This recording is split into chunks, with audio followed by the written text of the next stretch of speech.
मैं अगले 10 मिनट बोलूं उससे पहले पुनः आप लोगों को एक अग्रिम बधाई अंतर्राष्ट्रीय महिला दिवस की। हालांकि हम लोग अक्सर बात करते हैं कि दिन एक नहीं 365 होने चाहिए, और वो हमारे हैं। सच बात ये है, तोमर साहब ने अभी बखूबी बात कही कि जो स्थिति कुछ साल पहले थी, कुछ साल पहले समाज में थी या हमारे दिमाग में थी, उसमें चेंज आया है। तो मैं अगले 10-12 मिनट आप लोगों के साथ जिस विषय पर बोलना चाह रहा हूँ वो है महिलाओं या किशोरी बालिकाओं का शिक्षा में किस तरीके का स्तर है, उसमें क्या मुद्दे हैं जिनको हमें यहाँ पर चर्चा करनी चाहिए। तो पहला मुद्दा तो मेरी तरफ से ये कि मैं जितना देख पा रहा हूँ यहाँ पर विभाग के सारे साथी यहाँ पर मौजूद हैं मध्य प्रदेश के अलग अलग क्षेत्र से। तो आपके लेवल पर अगर मैं पहला लेवल अगर मैं उस लेवल तक भी मैं अपनी बात पहुंचाना चाह रहा हूं। तो अगर आप लोगों के लेवल पर बात की जाए तो जब जो तोमर साहब ने कहा, आप लोगों के लेवल पर तो शिक्षा का स्तर बेहतर है, और आप लोग सच कहें तो आप लोग अपने काम से, अपनी बातों से आप लोग उत्प्रेरित भी करते हैं, लोगों को मोटिवेट करते हैं कि शिक्षा ली जाए। मेरा आज थोड़ा सा पहलू दूसरा रहेगा बात करने का। मेरे हिसाब से शिक्षा को हम लोग केवल जो किताबी शिक्षा है उस तरीके से ना देखें। मेरी बेटी है, अभी 1.5 साल की है, और मैं अक्सर बोलता हूँ कि मैं चाह रहा हूँ कि जब वो बड़ी हो तब एटलीस्ट अगर वो चाहे, आप लोगों में से कितने लोग हैं जो बढ़ई शब्द सुना हुआ है? आप लोगों ने सुना है? अच्छा, शहरों में जब बात करो तो अब बढ़ई शब्द थोड़ा गुम गया है। मैं अक्सर गाँव में जाता हूँ तो वहाँ पर मुझे अच्छा लगता है कि किशोर वर्ग के बालक बालिकाओं से बात की जाए, और जब मैं उनसे बात करता हूँ तो मैं अक्सर, मेरा एक प्रिय प्रश्न रहता है कि बड़े होके क्या बनोगे? तो हम लोगों से अगर यहाँ पर जो साथी बैठे हैं, आप लोगों से अगर हमसे पूछा जाए कि बड़े होके क्या बनोगे, तो अब तो हम इस स्टेज में आ गए कि हम कहेंगे वापस छोटा बना दो। लेकिन उन बच्चों के उत्तर जो हैं, सच बात यह है कि आज भी उनके सारे उत्तर नौकरी की तरफ होते हैं। कोई डॉक्टर बनना चाह रहा है, कोई इंजीनियर बनना चाह रहा है, कुछ लोगों को पता चल गया है कि हाँ अंतरिक्ष में भी जाना है। हम लोग थोड़ा सा खुशनसीब हैं कि अब हम चंद्र तक पहुंच चुके हैं, चांद तक। तो कुछ बच्चे वो भी बोलते हैं, कुछ बच्चे पुलिस का भी बोलते हैं, कुछ बच्चे लकीली ये भी बोलते हैं कि हमें शिक्षक बनना है। ये भी ट्रेंड है, अच्छी बात है। बट मजेदार बात यह है कि जब मैं उनसे पूछता हूँ कि कोई बढ़ई बनना चाहेगा क्या, तो बच्चे थोड़ा हंसने लगते हैं। स्वाभाविक है, क्योंकि हमने उनको कभी बताया नहीं कि ये पेशे भी जो हैं ये इंपॉर्टेंट हैं। मैं उनसे पूछता हूँ कि आप लोग वो इलेक्ट्रिक फिटिंग वाला बनना चाहोगे क्या? मैं उनसे मोची के बारे में भी पूछता हूँ, और फिर मैं उनको बताता हूँ कि वो पेशे हैं जिनके बेस पे आप पैसा भी बना सकते हो, क्योंकि शिक्षा का एक संबंध जो है वो पैसे से भी है। बट मुद्दा ये है कि हमें थोड़ा सा उस विषय पर भी ध्यान देना होगा। मैं बिल्कुल बुराई नहीं कर रहा हूँ, अब तो नई शिक्षा नीति में और स्किल डेवलपमेंट प्रोग्राम्स में सरकार ने बहुत पॉजिटिव स्टेप्स लिए हैं, जहाँ पर हम लोग बात कर रहे हैं कि इन पेशों के लिए भी तैयार किया जाए बच्चों को। तो मेरा सोचना यह है कि मैंने बचपन में H2O पढ़ा कि वो पानी का जो कॉम्बिनेशन होता है, या फिर मैंने पानीपत या पलासी की लड़ाई के बारे में पढ़ा, वो जितना इम्पोर्टेंट था उसके साथ साथ इम्पोर्टेंट वो था जो आज बाकी लोग बात करना चाह रहे हैं। तो शिक्षा को एक समेकित प्रयास के तौर पर लिया जाए, ये भी ज़रूरी है।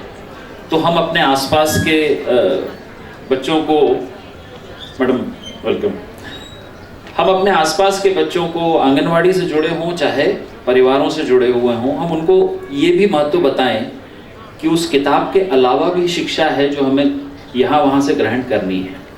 और आज का सेशन जो है वो इसी बनिस्बत रखा गया है कि वो कौन कौन से पहलू हो सकते हैं जिनमें हम और प्रोग्रेस की बात कर सकते हैं। मैं आपको एक उदाहरण देता हूँ। बतौर संयुक्त राष्ट्र जनसंख्या कोष हम लोग ITIs के साथ काम करते हैं। ITI सुना है? तो अब तो तकरीबन काफ़ी ब्लॉक्स में भी ITIs आ गए हैं। आप आप कहेंगे, एक आंकड़ा मुझे ध्यान आ रहा है कि हम लोग जब वहाँ काम कर रहे हैं तो लगभग 20% बच्चियाँ उन ट्रेड्स में काम कर रही हैं जो ट्रेड या जो पेशे पहले पुरुषों के लिए माने जाते थे। 20% कहने को बहुत छोटी सी संख्या है, बट मेरे लिए इसलिए ये अच्छी संख्या है क्योंकि ये 20% कुछ साल पहले नहीं थी। वो 20% बच्चियां वो अपने पूरे बैकग्राउंड से, अपने घर से, और वो पूरा जो ओरिएंटेशन उनको बचपन से मिला है उससे लड़ के वो पहुंची हैं ITI तक। तो वो 20% भी बहुत खुशनुमा हमारे लिए नंबर होना चाहिए। तो हम आसपास अपने बच्चों को मोहल्ले में, आसपास के घरों में ये चीज़ भी बताने की कोशिश करें कि अगर पढ़ाई बनना, मैं जो शुरू में जिक्र कर रहा था अपनी बेटी का, मैं चाहता हूँ कि 20 साल बाद जब वो बड़ी हो तब उसको वो दुनिया मिले जहाँ पे वो इज्जत से बोल सके कि मैं बढ़ई हूँ, या मैं कारपेंटर हूँ, या मैं फर्नीचर बनाती हूँ। उस सोच के साथ भी थोड़ा सा हमें आगे बढ़ना पड़ेगा। किशोरी बच्चियों को जो हम शिक्षा दे रहे हैं, हम लोग स्कूल एजुकेशन डिपार्टमेंट, स्कूली शिक्षा विभाग के साथ भी काम कर रहे हैं। वहाँ पर हम लोग उमंग कार्यक्रम जो लाइफ स्किल एजुकेशन पे बेस्ड है, जीवन कौशल, तो विश्व स्वास्थ्य संगठन ने 10 किस्म के जीवन कौशल बताए हैं जिस पर हमें अपने बच्चों को आगे शिक्षा देनी है।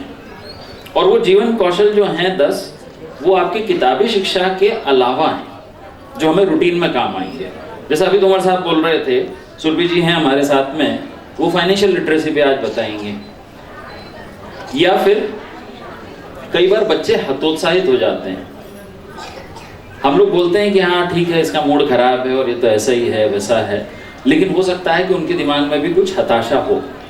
तो एक विषय ये भी है कि अगर आपके मन में हताशा आए तो उससे कैसे लड़ें, या आपके साथी जो हैं वो अगर आपस में लड़ रहे हैं, जिसको हम लोग कॉन्फ्लिक्ट मैनेजमेंट बड़े लेवल पे बोलने लगे हैं, या एक ग्रुप है छोटा साथियों का, उनके बीच में उस ग्रुप का जो प्रोसेस चलती है, हम में से बहुत से लोग होंगे जिनको बचपन में साथियों ने सताया होगा।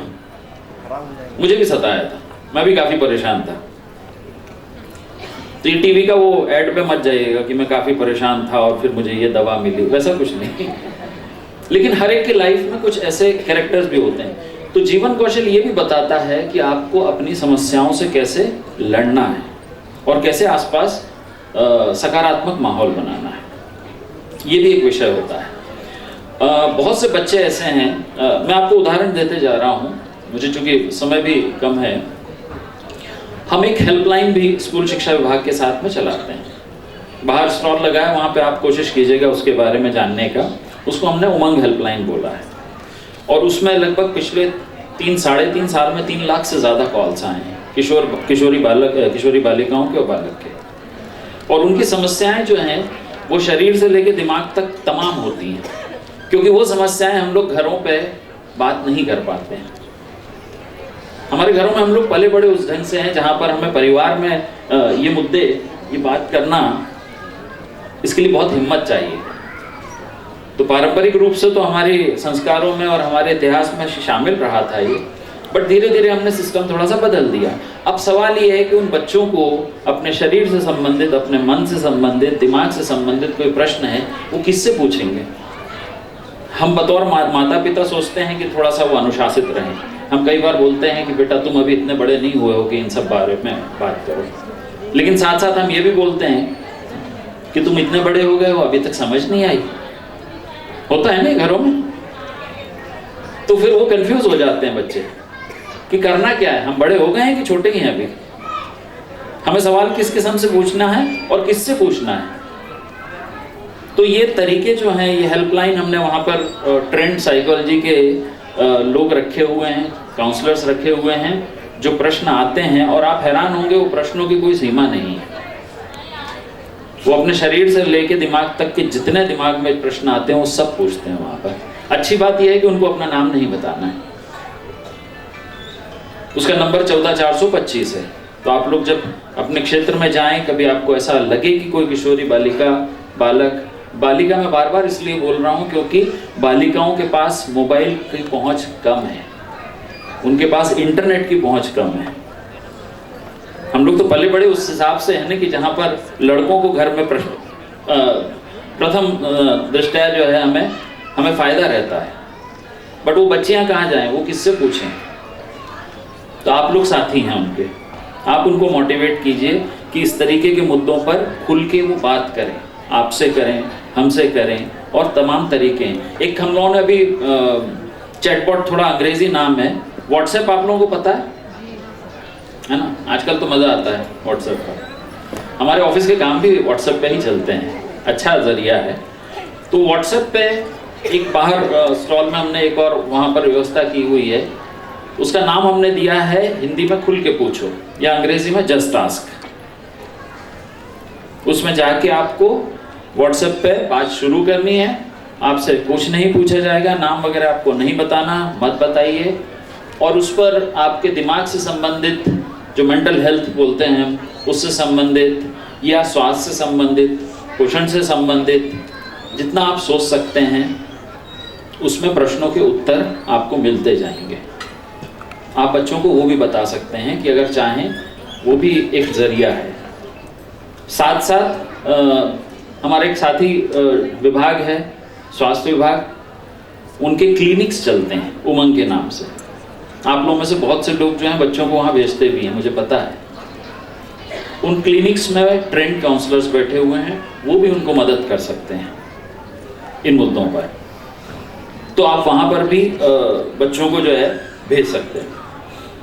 एक बेसिक मुद्दा मैं आपसे पूछना चाहता कि शिक्षा जो है, या मैं किताबी शिक्षा के अलावा जो बात कर रहा हूँ, ये क्यों ज़रूरी है?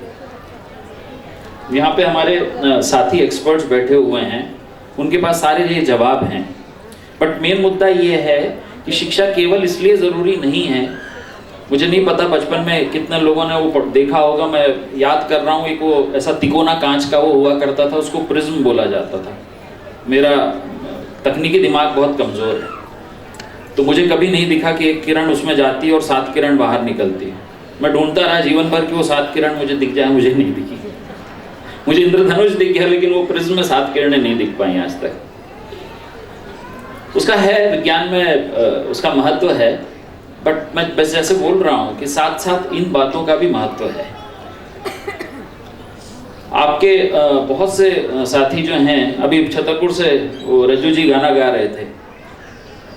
छतरपुर उन जिलों में से एक है जहाँ पर बच्चियों की शादियाँ ज़्यादा होती हैं मध्य प्रदेश में। ऐसे कई ज़िले हैं। तो शिक्षा इसलिए भी ज़रूरी है कि उनको अपना हक पता हो। सबने पढ़ाई की है, यहाँ पर जितने लोग हैं उन्होंने स्कूली शिक्षा अपनी की है। स्कूल शिक्षा की जो किताबें होती थी, किसी न किसी किताब में मुझे याद है कि आगे अध्याय जो हैं या किताबी जो शिक्षा है वो आगे रहती थी, उससे पहले एक प्रतिज्ञा रहती थी, शपथ रहती थी, जिसमें हम ये बात करते थे कि हम भारत के नागरिक हैं और हम मिलजुल कर रहेंगे और भेदभाव नहीं करेंगे। ये बच्चों को क्यों प्रतिज्ञा करवाई जाती, कभी सोचा है? हम बड़ों से तो संविधान की बात कर लेते हैं, बच्चों से संविधान की बात उतनी संभव नहीं है क्योंकि उतना सीमित दिमाग है उनका। बट ये छोटा सा संविधान का रूप है जहाँ पर आप उनको याद दिलाते हैं कि क्या चीज़ें उनके अधिकार की हैं और क्या उनको करना है। तो उस करने में शामिल है कि आप उनको बताएं। ये शिक्षा का एक भाग है कि उनको बताएं कि उनकी उम्र जब तक नहीं हो तब तक उनकी शादी नहीं की जा सकती है। और उस शादी का, जल्दी उम्र की शादी में, उसमें अंतर फिर ये आता है कि उनको वो सारी प्रक्रिया जो प्रकृति ने उनके शरीर के हिसाब से तय की है, वो सारी प्रक्रिया उनको जल्दी करनी होती है, जो संभव नहीं है। ऐसे ही फाइनेंशियल लिटरेसी वाली बात है, वो भी ज़रूरी है शिक्षा में। उनको शिक्षा